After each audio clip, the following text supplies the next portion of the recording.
Sobat Maestro, sesaat lagi kita akan bersama-sama mengikuti ibadah minggu bersama Gereja Isa Al-Masih Jemaat Maleer. Selamat mendengarkan.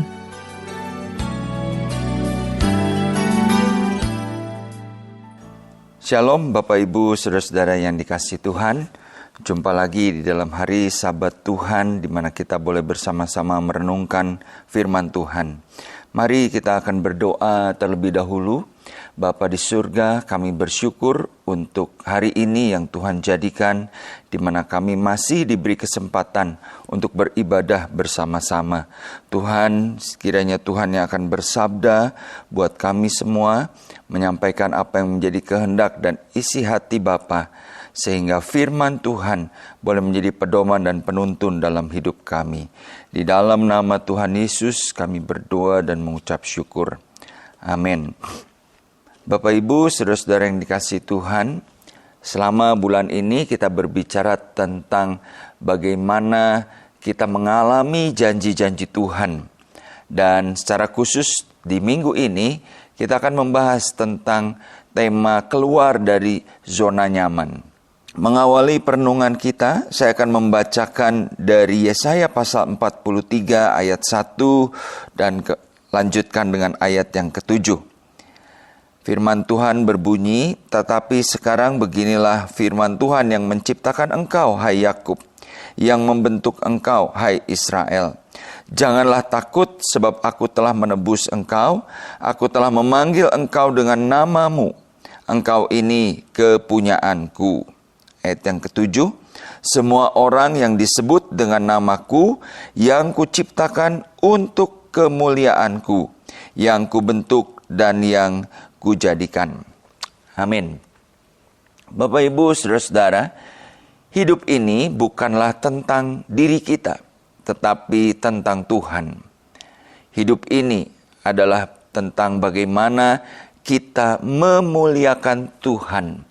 Ketika Tuhan memanggil kita untuk hidup bagi kemuliaan-Nya, kadang-kadang kita harus keluar dari zona nyaman kita.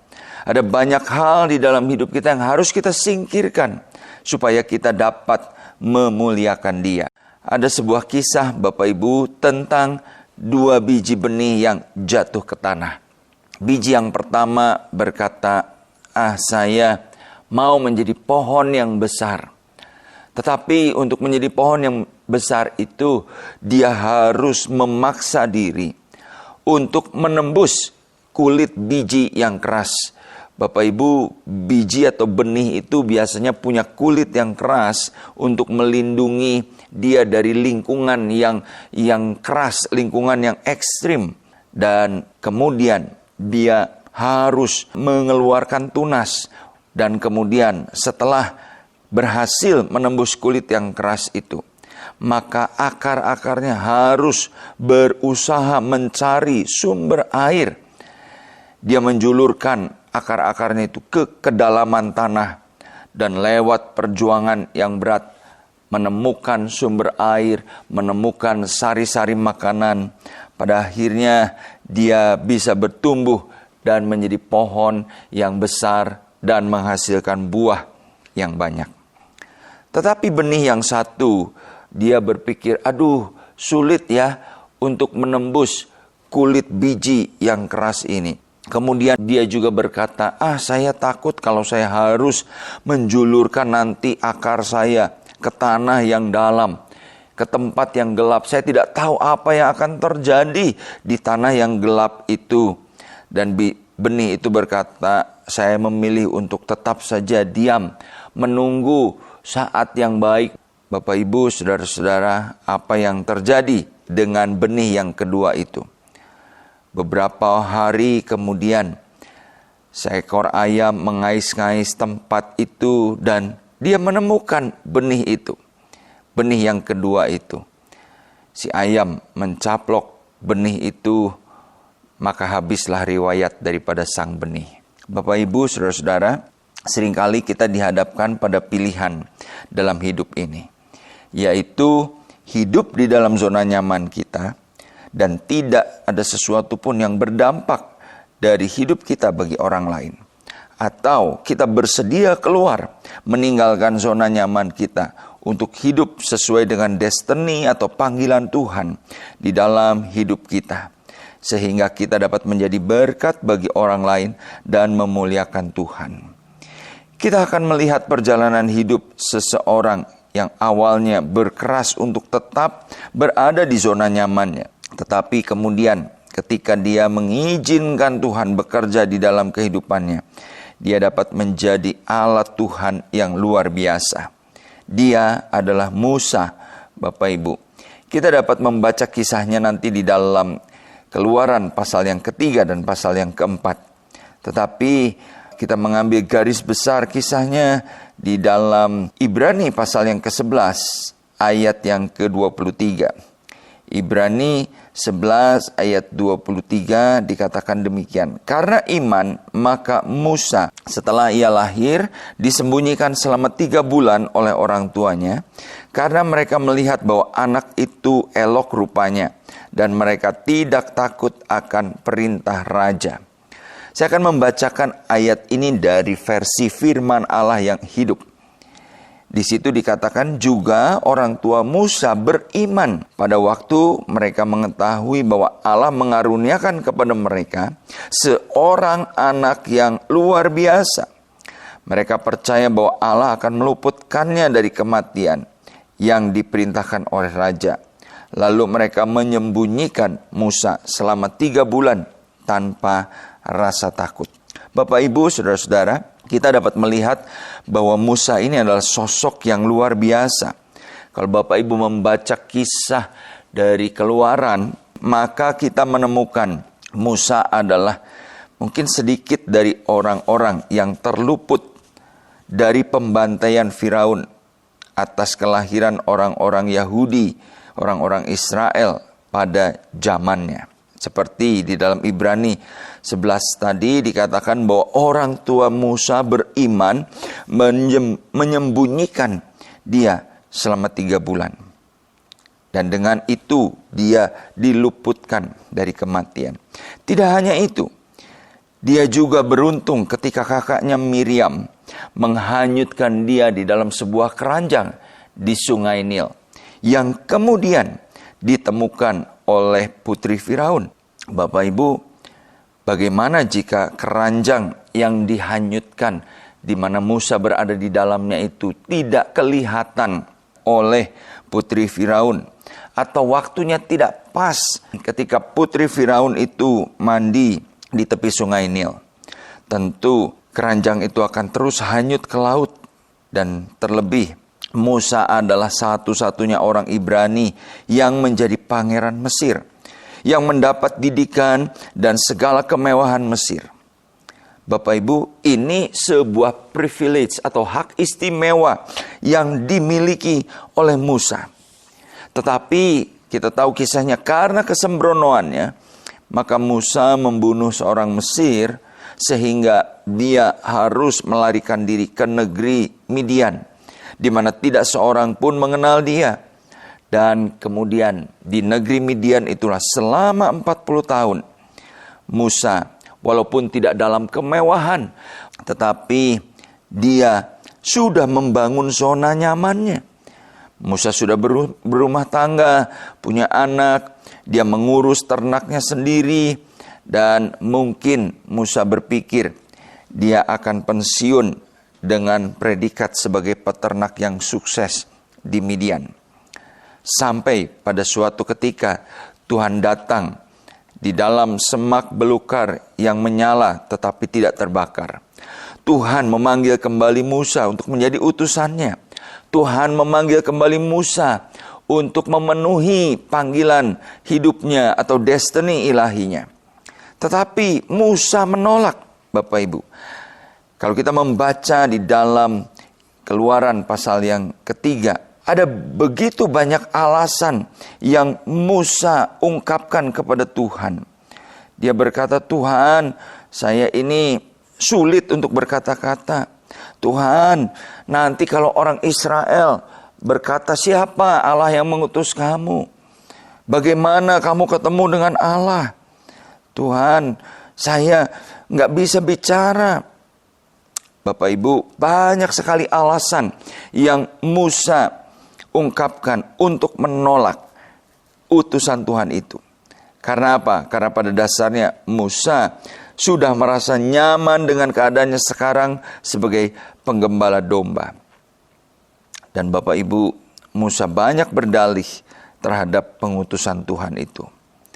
Bapak Ibu saudara-saudara yang dikasihi Tuhan, di sini kita belajar hal yang pertama, bahwa zona nyaman bisa membuat kita menjadi tidak peka, tidak peduli kepada panggilan Tuhan. Orang-orang yang berada di dalam zona nyaman seringkali berpikir, ya hidup ini adalah hidup untuk saya jalani. Saya bekerja, saya berkeluarga, saya punya profesi, itulah yang saya jalani. Padahal Bapak Ibu, Tuhan punya panggilan dan rencana khusus bagi setiap kita. Dan Tuhan mau supaya kita menjalaninya. Ingat Bapak Ibu, bagaimana keadaan kita sekarang maupun pengalaman kita di masa lalu.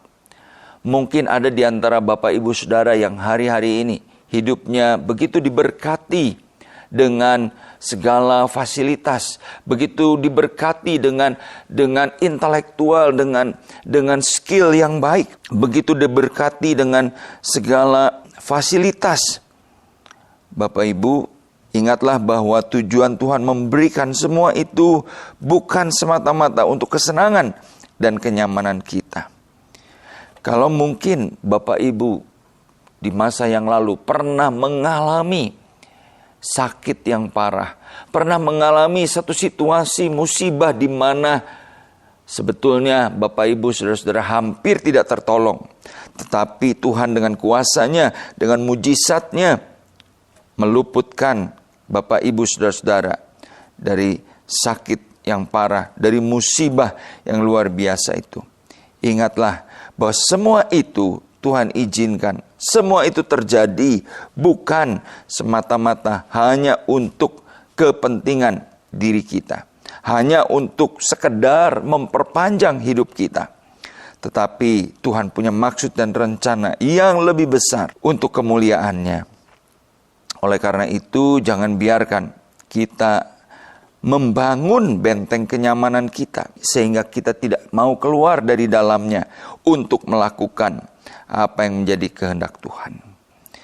Bapak Ibu saudara-saudara, saat kita enggan keluar dari zona nyaman kita, sebenarnya kita sedang menuju kepada kegagalan untuk mengalami janji-janji Tuhan yang terbungkus di dalam panggilan tersebut.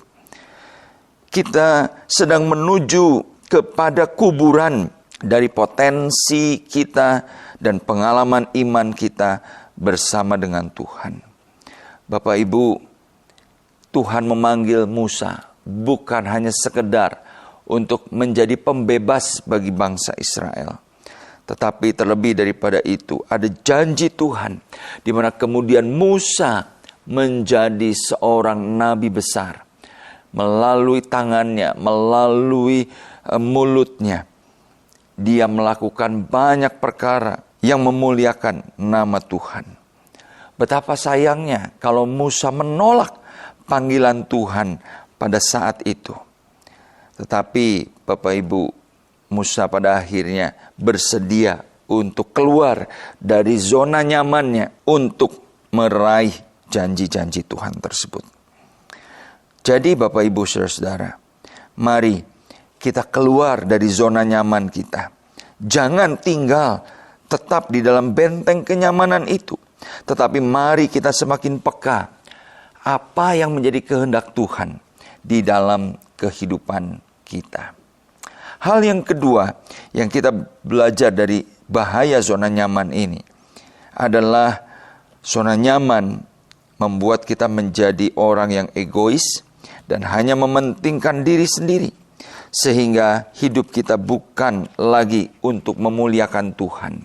Bapak Ibu saudara-saudara yang dikasihi Tuhan, sebelum Musa berdalih, maka di dalam Keluaran 3 ayat 7-9, Tuhan mengungkapkan betapa tekanan dan penindasan yang dialami oleh umat Israel dari orang-orang Mesir. sehingga membuat mereka meradang, membuat mereka berseru-seru kepada Tuhan karena beratnya tekanan mereka tersebut. Tetapi ketika Musa mendengar apa yang Tuhan sampaikan itu tentang saudara-saudara sebangsanya yang mengalami penjajahan di Mesir, apa yang Musa lakukan? Bagaimana sikap Musa? Dari argumen-argumennya tadi, dari dalih-dalihnya tadi, kita dapat melihat bahwa Musa tidak peduli dengan keadaan saudara-saudara sebangsanya. Mungkin Musa berpikir, ya masa bodoh lah, yang penting saya aman, yang penting saya hidup tenang. Bapak Ibu, hal ini mengajarkan kepada kita bahwa zona nyaman seringkali membuat kita tidak peduli dengan kebutuhan orang-orang di sekitar kita. Ketika kita merasa nyaman, seringkali kita tidak mau terusik kenyamanan itu hanya karena kita harus memperhatikan orang lain. Padahal orang-orang itu sungguh membutuhkan kita. Bapak, Ibu, saudara-saudara, Tuhan mengingatkan kepada kita, tujuan hidup kita bukan untuk kenyamanan kita, tetapi untuk memuliakan Tuhan.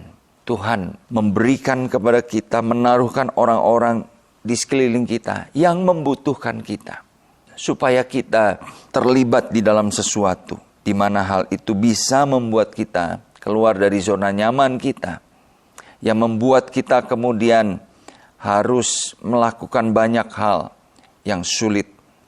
Tetapi kalau itu untuk kemuliaan Tuhan, saya percaya bahwa itu akan menjadi sesuatu yang membawa kita pada akhirnya mengalami janji-janji berkat Tuhan yang terbungkus di dalam panggilan itu. Bapak, Ibu, saudara-saudara yang dikasihi Tuhan, seperti di dalam Yesaya 43, ayat yang pertama sampai dengan ayat yang ke-7 yang tadi di awal kita sudah membacanya. Tuhan menebus kita. Tuhan memanggil kita dengan nama kita. Secara personal. Tujuannya apa? Semua orang yang disebut dengan namaku, kata Tuhan, diciptakan itu untuk kemuliaanku. Ingatlah Bapak Ibu, kita diciptakan untuk memuliakan nama Tuhan. Jangan biarkan zona nyaman itu mengubur semua potensi, semua hal yang Tuhan berikan, supaya kita dapat memuliakannya. Amin. Mari kita berdoa. Ya Tuhan, terima kasih untuk firman yang boleh kami renungkan bersama pada hari ini.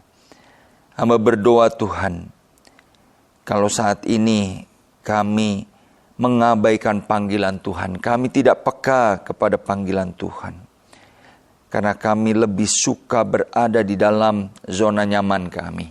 Ampuni kami Tuhan. Kami tidak mau menjadi benih yang hanya sekedar ada di dalam tanah, tetapi tidak mau membongkar kulit yang menutupi kami. Tapi biarlah kami boleh menjadi benih yang bertumbuh, berbuah bagi kemuliaan nama Tuhan. Kami juga Tuhan, tidak mau kenyamanan kami membuat kami tidak peduli dengan kebutuhan orang-orang di sekitar kami. Biarlah kami boleh dipakai menjadi alat Tuhan untuk memberkati orang-orang lain bagi kemuliaan-Mu. Di dalam nama Tuhan Yesus kami berdoa. Amin. Demikian Bapak Ibu Saudara ibadah kita hari ini. Kami tetap mengundang sidang jemaat untuk dapat mengikuti ibadah online, baik melalui Radio Maestro 92,5 FM setiap hari Minggu pukul 12:15 atau melalui channel GIA Maleer di youtube.com setiap hari Minggu pukul 9.30. Bagi sidang jemaat yang membutuhkan dukungan doa, dapat mengirimkan beban doa melalui SMS atau WA di nomor 0821 1965 9019. Happy Sunday and God bless you.